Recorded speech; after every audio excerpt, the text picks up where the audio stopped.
بہت زیادہ عجیب عجیب باتیں کرتے ہیں لیکن ان میں سے کسی کی گرفتاری نہیں ہوتی. وجہ یہ ہے کہ ان کی گرفتاری کے اوپر وہ والا رولا نہیں بنے گا. باتیں تو وہ بڑی خوفناک کر رہے ہیں لیکن ان کی باتوں کو کوئی سیریس لے نہیں رہا. اور دوسری جانب جو لوگ جن کی بات کو سیریس لیا جاتا ہے ان کے اوپر جو ہے وہ ایکشن ہو رہا ہے, بار بار ہو رہا ہے, اور وہ اس لیے ہو رہا ہے تاکہ لوگوں کی توجہ بٹائی جا سکے. پاکستان تحریک انصاف کے رہنماؤں کی گرفتاریوں اور مقدمات کے خلاف امریکہ میں اوورسیز پاکستانی جو ہے وہ سراپا احتجاج ہیں. یہ تصاویر اور مناظر اگر آپ دیکھیں تو یہ ٹیکساس سے مناظر ہے. اوورسیز پاکستانیوں نے پی ٹی آئی رہنماؤں کی گرفتاریوں اور مقدمات کے خلاف ایک بڑا احتجاجی مظاہرہ کیا ہے اور کہا ہم تحریک انصاف کے ساتھ ہیں. اور پی ٹی آئی رہنماؤں کی گرفتاریوں اور مقدمات کے خلاف یہ ایک بڑا احتجاج تھا. ریاست ٹیکساس کے شہر آسٹن میں احتجاجی مظاہرہ کیا گیا اور بہت سارے لوگوں نے کہا کہ حکومت الیکشن سے فرار کا رستہ ڈھونڈ رہی ہے اور پی ٹی آئی رہنماؤں کی گرفتاریوں اور مقدمات کسی صورت قبول نہیں کیے جائے گی. یہ انسانی حقوق کی خلاف ورزی ہے اور اوورسیز پاکستانی پاکستان تحریک انصاف کا ساتھ دیں گے. گرفتاریوں کا سلسلہ فوری طور پہ بند کیا جائے, ملک میں عام انتخابات کروائے جائیں تاکہ بے چینی اور ملک کے اندر جو عدم استحکام ہے وہ ختم ہو جائے. ادھر پشاور ہائی کورٹ کے اندر بھی یہ معاملہ گیا الیکشن کا, وہاں پہ بھی نوٹسز جاری کر دیے گئے ہیں. اب دیکھنا یہ ہے کہ Peshawar high court Lahore high court کی طرح اگر آئینی طور پہ جو الیکشن 90 دن کے اندر ہوتا ہے وہی حکم جاری کرتی ہے تو پھر خیبر پختونخوا کے گورنر اور الیکشن کمیشن کا وہاں پہ رد عمل کیا ہوتا ہے.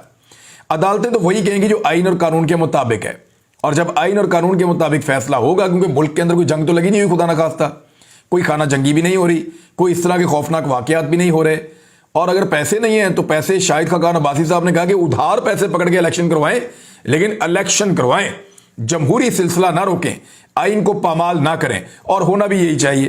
اب الیکشن سے بھاگ کیوں رہے ہیں اس کے اوپر بعد میں بات کرتے ہیں, لیکن ایک درخواست اور دائر ہوئی ہے اور یہ لاہور ہائی کورٹ کے اندر دائر ہوئی ہے. اگین اظہر صدیق صاحب نے یہ درخواست دائر کی اور اظہر صدیق صاحب مصیبت بنے ہوئے ہیں پوری کی پوری پی ڈی ایم کی حکومت کے لیے اور جماعتوں کے لیے, کیونکہ ہر قانونی نقطہ ایسا لگتا ہے کہ اظہر صدیق صاحب کی کالے کوٹ میں سے نکل کر آتا ہے, اس کی جیب میں سے نکلتا ہے. یعنی اس سے پہلے جو احکامات لیے انتخابات کروانے کے وہاں اظہر صدیق, اس سے پہلے بیشتر کیسز کے اندر اظہر صدیق, اور اب یہ جو معاملہ ہے کہ توہین عدالت کی درخواست وہ پھر اظہر صدیق, اور اب یہ لاہور ہائی کورٹ میں صدر پاکستان کو الیکشن کروانے کا حکم دینے کی درخواست دائر کر دی گئی ہے. آپ کو یاد ہے جب حلف لینے کے لیے گورنر بات نہیں سن رہے تھے تو صدر پاکستان سے حلف دلوا دیا گیا تھا, آپ کو یاد ہوگا.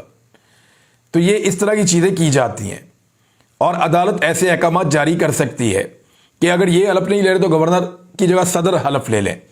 تو اب صدر, کیونکہ فنکشنز جو ہیں وہ گورنر سارے جو ہیں وہ صدر کے انڈر کام کرتے ہیں اور صدر ان کا تقرر کرتے ہیں پرائم منسٹر کی ایڈوائس کے اوپر, تو صدر کے پاس وہ اختیارات موجود ہوتے ہیں. تو لاہور ہائی کورٹ میں صدر پاکستان کو الیکشن کروانے کا حکم دینے کی درخواست دائر کی گئی ہے, جس میں گورنر پنجاب الیکشن کمیشن کے خلاف کارروائی کا حکم دینے کی بھی استدعا کی گئی ہے. پنجاب میں انتخابات کے لیے تاریخ نہ دیے جانے کے معاملے پر لاہور ہائی کورٹ میں صدر پاکستان کو الیکشن کرانے کا حکم دینے کی درخواست دائر کر دی گئی ہے, اور اگین اظہر صدیق ایڈوکیٹ کی وساطت سے دائر کی گئی ہے, جس میں صدر پاکستان, گورنر, نگران وزیر اعلیٰ اور الیکشن کمیشن کو فریق بنایا گیا ہے. موقف اختیار کیا گیا کہ 10 فروری کو حکم دیا عدالت نے, اور آج 5 دن ہو گئے اس بات کو, آج 10 کے بعد 11, 12, 13, 14, 15, آج 5 دن ہو گئے ہیں, اور اس میں انہوں نے یہ کہا کہ 10 فروری کو حکم دیا کہ الیکشن کروائے جائیں. الیکشن کروانے سے متعلقہ فریقین کو خط بھی لکھے گئے. درخواست گزار نے کہا کہ 12 فروری رات کو الیکشن پروسیس کی کارروائی کا وقت پورا ہو گیا. الیکشن کمیشن اور گورنر اپنی آئینی ذمہ داریاں ادا نہیں کر رہے. گورنر اور الیکشن کمیشن توہین عدالت کے مرتکب ہو رہے ہیں, اور استدعا کی گئی عدالت آئین پاکستان کے مطابق صدر پاکستان کو الیکشن کروانے کا حکم جاری کرے, جبکہ گورنر پنجاب اور الیکشن کمیشن کے خلاف کارروائی کا حکم دینے کی بھی استدعا کی جائے صدر پاکستان سے. اب یہ ایک درخواست دائر ہو گئی ہے, اور یہ ایک ایسی چیز ہے جس سے حکومت کو پریشان ہونا چاہیے, اور پی ڈی ایم کے لیے یہ کوئی اچھی خبر نہیں ہے. اگر ہائی کورٹ یہ کہہ دیتی ہے کہ ٹھیک ہے اگر الیکشن کمیشن نہیں کر رہا اور یا گورنر الیکشن کمیشن کے ساتھ کوآپریٹ نہیں کر رہے تو صدر پاکستان الیکشن کمیشن سے بات کریں اور ان کو ایک تجویز دیں یا کوئی ایڈوائس دیں جس کے مطابق انتخابات ہو سکیں۔ اب پی ایم ایل این کیوں انتخابات سے بھاگ رہی ہے، ذرا اس طرف آ جاتے ہیں۔ ملتان کے بعد کراچی میں بھی وہی والا نعرہ لگ گیا جو مریم نواز صاحبہ کو بڑا پسند ہے۔ انہوں نے عمران خان کے خلاف بھی لگوایا اس طرح کا نعرہ ایک، لیکن ایکچولی وہ نعرہ مریم نواز کے خلاف بنا ہے۔ اور ملتان کے اسٹیڈیم میں یہ نعرہ گونجتا رہا، لوگ کرکٹ دیکھنے آئے، وہاں پہ بھی سیاست گھس گئی ہے۔ اور ملتان کے اسٹیڈیم کے اندر بھی لوگ یہ نعرہ لگا رہے تھے کہ مریم کے پاپا چور ہیں، مریم کے پاپا چور ہیں۔ ایک بندہ کہتا ہے مریم کے پاپا، باقی سارے کہتے ہیں چور ہیں۔ تو اس طرح کے جو نعرے ہیں وہ پہلے ملتان کے اندر لگے، وہی والے نعرے اب جو ہیں وہ کراچی کے اندر لگ رہے ہیں۔ تو لوگوں کے جذبات پی ایم ایل این کے بہت خلاف ہیں اور اس بات کا پی ایم ایل این کو پتہ ہے۔ وہ کیسے؟ رانا ثناء اللہ صاحب نے آج حامد میر صاحب کو ایک انٹرویو دیا اور اس میں انہوں نے اپنی شکست کا اعتراف کیا ہے۔ انہوں نے کہا کہ جو کامیابی جس کی ہم توقع کر رہے تھے یا جس کی ہمیں امید ہے یا جو ہمیں لگتا ہے کہ ہمیں ملنی چاہیے تھی وہ اب ہمیں ملتی ہوئی نظر نہیں آ رہی۔ رانا ثناء اللہ صاحب نے باشگاف الفاظ میں اعتراف شکست کیا ہے کہ پی ایم ایل این جو ہے جس کامیابی کے لیے ہم امید کر رہے تھے، ہم اپنے آپ کو سمجھتے ہیں کہ ہم ڈیزرو کرتے ہیں وہ کامیابی، وہ اب ہمیں دکھائی نہیں دے رہی۔ پبلک کے اندر ہمیں وہ کامیابی نہیں ملے گی اور اسی وجہ سے یہ سب لوگ الیکشن سے دور دور دور دور بھاگ رہے ہیں۔ اب نواز شریف اور مریم نواز کے لیے صرف یہ ایک پرابلم نہیں ہے، ایک پرابلم اور بھی پیدا ہو گیا ہے۔ وہ پرابلم میں آپ کو بتاتا ہوں، لیکن پی ایم ایل این کوشش کر رہی ہے اور اس میں دیکھیں آپ کو تعریف تو کرنی پڑے گی مریم نواز کی۔ جتنے برے بھی حالات ہوں، چاہے انہوں نے ان حالات میں اس پارٹی کو پہنچایا ہے، مریم نواز کی نفرت، مریم نواز کی غلط پالیسیز، مریم نواز کی فرسٹریشن، اس نے اس پارٹی کو بہت بری طرح تباہ کیا ہے، لیکن اس کے باوجود وہ ہار ماننے کے لیے تیار نہیں ہے۔ وہ اپنی پارٹی کے اندر آئین کو تبدیل کر رہی ہیں، وہ اپنی پارٹی کو متحرک کرنے کی کوشش کر رہی ہیں، گو کہ اس کا الٹا امپیکٹ ہو رہا ہے، پارٹی کے مزید لوگ ناراض ہو رہے ہیں، لیکن وہ زور ضرور لگا رہی ہیں۔ اب وہ زور سے پارٹی کو نقصان پہنچتا ہے یا فائدہ پہنچتا ہے یہ ایک الگ چیز ہے۔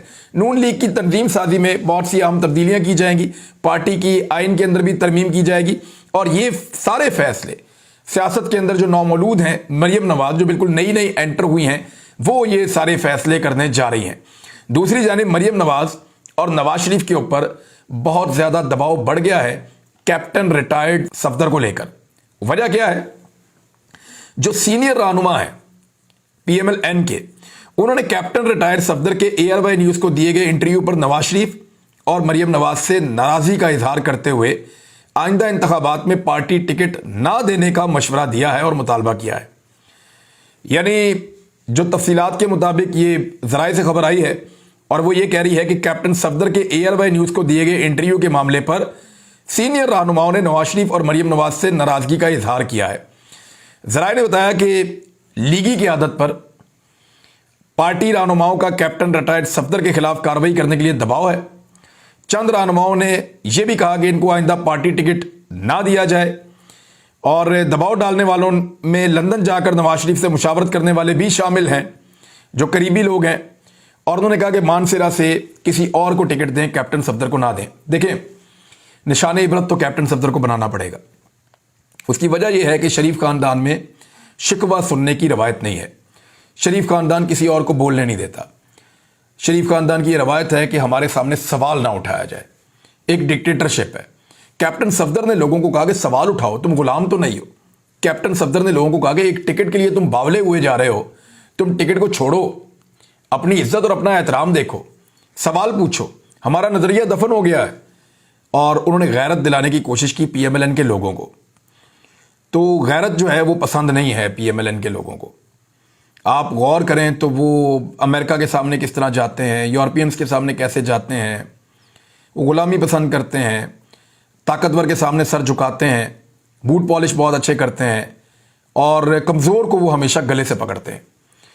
تو اسی طرح وہ اپنے لوگوں کو دبا کر رکھتے ہیں، ان کو سوال کرنے کی اجازت نہیں دیتے۔ جیسے ان میں خود سوال کرنے کی اہلیت نہیں ہے، طاقتور سے وہ پوچھ نہیں سکتے، کمزور کو وہ سوال کرنے نہیں دیتے۔ تو اب کیپٹن صفدر نے یہ ایک بنیاد رکھی ہے، تو کیپٹن صفدر کو اگر انہوں نے ٹکٹ دیا تو پھر باقی لوگ بھی اس طرح کے سوالات پوچھیں گے اور وہ کہیں گے ہمیں بھی ٹکٹ دو۔ تو شاید کیپٹن صفدر کو اس مرتبہ ٹکٹ نہ ملے یا ان کے لیے مشکلات بڑھ جائیں۔ دوسری جانب فواد چودھری صاحب نے یہ کہا ہے کہ ہماری جیل بھرو تحریک وہ اس جگہ تک پہنچ گئی ہے اور ہماری تیاری اس لیول کی ہے کہ اب ہمیں صرف 24 گھنٹے کا نوٹس چاہیے. یعنی اگر عمران خان صاحب ہمیں ابھی کہیں گے تو ہم 24 گھنٹے کے اندر اندر جیل بھرو تحریک شروع کر سکتے ہیں. اور یہ چیز اتنی آسان نہیں ہوگی، خاص طور پہ اس وقت جب حکومت ایک منی بجٹ لانے جا رہی ہے. صدر پاکستان نے منی بجٹ کے بارے میں ایک بات کی ہے. انہوں نے کہا کہ آئی ایم ایف شرائط پر جاری ہونے والے مالیاتی آرڈیننس کو فوری طور پر انہوں نے منظور کرنے سے انکار کر دیا ہے. انہوں نے کہا آئی ایم ایف کی شرائط جو ہیں اب وہ چاہتے ہیں کہ ایک آرڈیننس آ جائے اور صدر اس کو منظور کر لیں، تو صدر پاکستان نے اس پہ انکار کر دیا کہ فوری طور پہ نہیں ہو سکتا. حالانکہ اسحاق ڈار ان کو جا کر ملے بھی ہیں.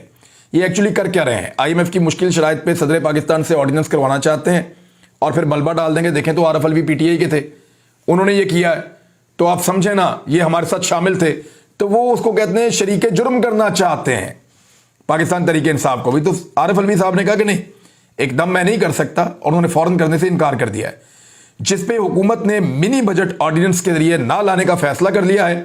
اور اب ضمنی فائنانس بل قومی اسمبلی اور سینٹ کا اجلاس بلا کر منظوری کے لیے پیش کیا جائے گا. یعنی اب گناہ کے اندر صدر پاکستان شامل ہوں یا نہ ہو، حکومت اور اس کے تمام اتحادی شامل ہونے جا رہے ہیں. یعنی یہ جو پاکستان کے اوپر مہنگائی کا بم گرے گا، ہر حکومت اس کے اندر حصے دار ہوگی. حکومت کی ہر جماعت، M Q M, Peoples Party, P M L N, Fazl ur Rehman, اے این پی، آزاد امیدوار جو ان کے ساتھ ہے، وہ یہ سارے اس جرم میں برابر کے حصے دار ہوں گے جب یہ بجٹ کے اندر یہ بل آئے گا. اور آپ کے سامنے آ جائیں گے یہ سارے لوگ، تو لوگوں کو یہ نہیں کہہ پائیں گے کہ ہماری وجہ سے نہیں ہو رہا اور اس کی وجہ سے ہو رہا ہے. اچھا جی، آخری اور بڑی امپورٹنٹ خبر کہ شیخ رشید احمد ابھی تک ڈٹے ہوئے ہیں اور وہ ہار ماننے کے لیے تیار نہیں ہیں. انہوں نے صاف کہہ دیا ان تمام طاقتوں کو جو ان کو روزانہ دبانے کے لیے آتی ہیں کہ میں عمران خان کا ساتھ نہیں چھوڑوں گا. آپ جتنا ظلم کرنا چاہتے ہیں، جتنا مجھے گرفتار رکھنا چاہتے ہیں، جتنی میرے ساتھ زیادتی کرنا چاہتے ہیں آپ کریں، میں ڈٹا رہوں گا. یہ شیخ رشید احمد کا پیغام ہے. ساتھ ہی انہوں نے چیف الیکشن کمشنر کو خط لکھا ہے کہ میں الیکشن لڑنے جا رہا ہوں، مجھے لیاقت باغ میں ایک جلسے کی اجازت دی جائے اور میں وہاں جلسہ کرنا چاہتا ہوں. میں آپ کو دوسری بار خط لکھ رہا ہوں. تو شیخ رشید کے تیور ٹھیک نہیں لگ رہے. شیخ رشید کا مقابلہ کرنا بھی مشکل ہوگا. اور شیخ رشید نے بھی اپنے آپ کو اسی طرح مضبوط اب تک ثابت کیا ہے جس طرح اعظم سواتی نے کیا تھا. اب تک کے لیے اتنی، اپنا خیال رکھیے گا، اپنے چینل کا بھی. اللہ حافظ.